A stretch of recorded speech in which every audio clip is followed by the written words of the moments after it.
जगीरा, मैं तुझसे लड़ नहीं सकती, भाग भी नहीं सकती, पर तुझसे एक माँ बनकर भीख मांग सकती हूँ बहन। मेरे बच्चों को छोड़ दे, बहुत बार तू मेरी गोद उजाड़ चुका है, इस बार तू मुझे माँ बनने दे। मैंने किसी का बुरा नहीं किया, क्या मेरी नेकी का यही इनाम है? नेकी, दया, यह सब कमजोरों की बातें हैं मैना। दुनिया ताकत से चलती है, आंसुओं से नहीं।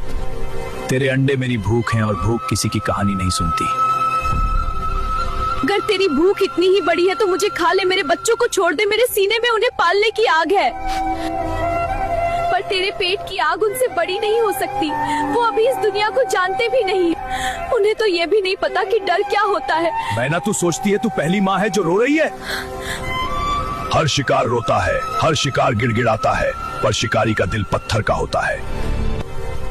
पत्थर भी टूट जाते हैं जगीरा, पर माँ का दिल नहीं टूटता, वो बस चुप हो जाता है। अगर तू आज मेरे बच्चों को खा गया तो याद रखना, तू सिर्फ अंडे नहीं खाएगा, तू एक माँ की आखिरी उम्मीद खाएगा। अगर भगवान कहीं होता है ना जगीरा, तो वो आज तुझे देख रहा होगा। आज तू तय करेगा कि तू सिर्फ शिकारी है या किसी माँ के लिए भगवान।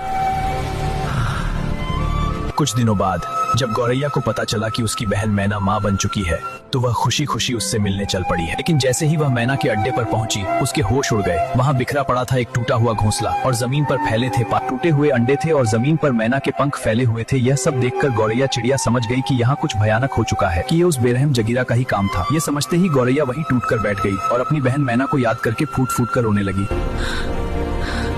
जगीरा, तूने अच्छा नहीं किया। इतना कहकर वह रोती हुई वहाँ से चल पड़ी। रास्ते में एक नागिन माँ ने गौरैया को रोते हुए देखा और बोली, बहन, तुम क्यों रो रही हो?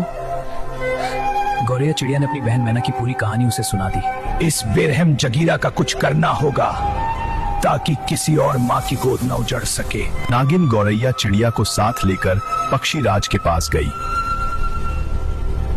क्या पक्षी राज बदला ले पाएगा या जगीरा की बेरहमी फिर एक नई तबाही लाएगी? सच जानना चाहते हो तो कमेंट में लिखो। पार्ट 3